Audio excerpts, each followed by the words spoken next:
Për diskutuar mbi parafushatën, mbi deklaratat e ndërsjellta, mbi mënyrën se si Berisha dhe Rama, por jo vetëm, janë duke bërë fushat, me kënaqësi do të bashkëbisedoj me zotin Ben Andoni. Zoti Andoni, të përshëndes, faleminderit që jemi ne. Përshëndetje dhe mirë se vini. Ka pasur goxha risi, të paktën në gjykimin tim, kjo parafushat, nga Berisha, Rama, por edhe nga partitë e vogla. Muzikë rap, rima, dise, inteligjenca artificiale, të tjera si këto. Në gjykimin tënd, si ka ecur kjo parafushat deri tani? A kanë dhënë premtime reale sa pasqyrohen problematikat e qytetarëve në deklaratat e fushatës së Ramës, Berishës, por jo vetëm edhe partive dhe liderëve të rinj?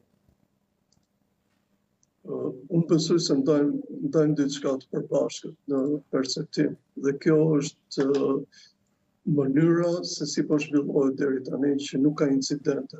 Dhe kjo është gjë e mirë, mendoj, për demokracinë tonë. Ka pasur diçka, mos gaboj, para disa kohësh, një ndërprerje të një aktiviteti, mos gaboj, Partisë Socialiste apo diçka, por të paktën deri tani po zhvillohet e qetë.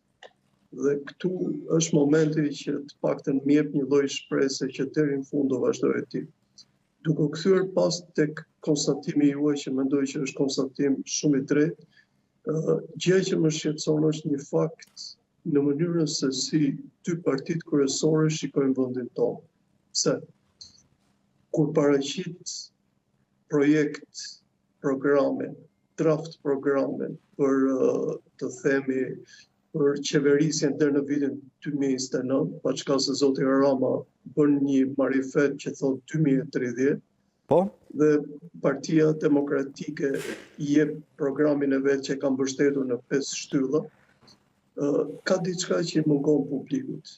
Dhe kjo do të thotë që programet e tilla, dhe sidomos mbarja e barrës për qeverisjen e vendit tonë, një vend i cili është sfilitur, të themi, me një tranzicion jashtëzakonisht të gjatë, do duhesh të bëhesh shumë javë përpara, dhe programi pak më përpara duhet ishte në duart të specialistëve të zbërthenin realisht pikat se ku mund të shkojë.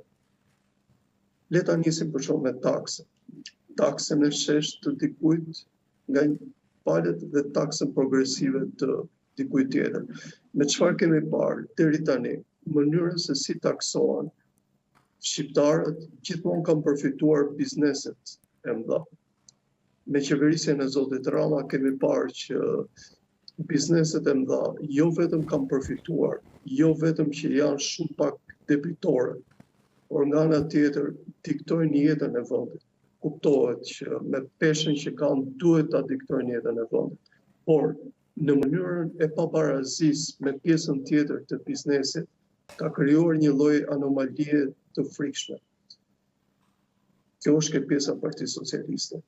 Tek pjesa e Partisë Demokratike, shqetësues është premtimet e jashtëzakonshme, të cilat më shumë tregojnë, të themi, një përplasje me ato që parashikon zoti Rama, se sa realisht identitetin i qeverisje të re, të cilët me si po e presin shqiptarët. Shqiptarët ka nevojë për ndryshim. Shqiptarët ka nevojë për një të djathtë reale të vinë në pushtet. E përfaqëson dot Partia Demokratike? Në mendimin tim deri tani jo. Dhe po ta shikoni me kujdes, edhe në premtimet e tyre, ata sillen më shumë si parti e majtë se si parti e djathtë.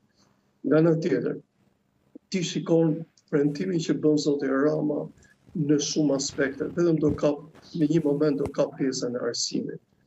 Zoti Rama flet që do intensifikojë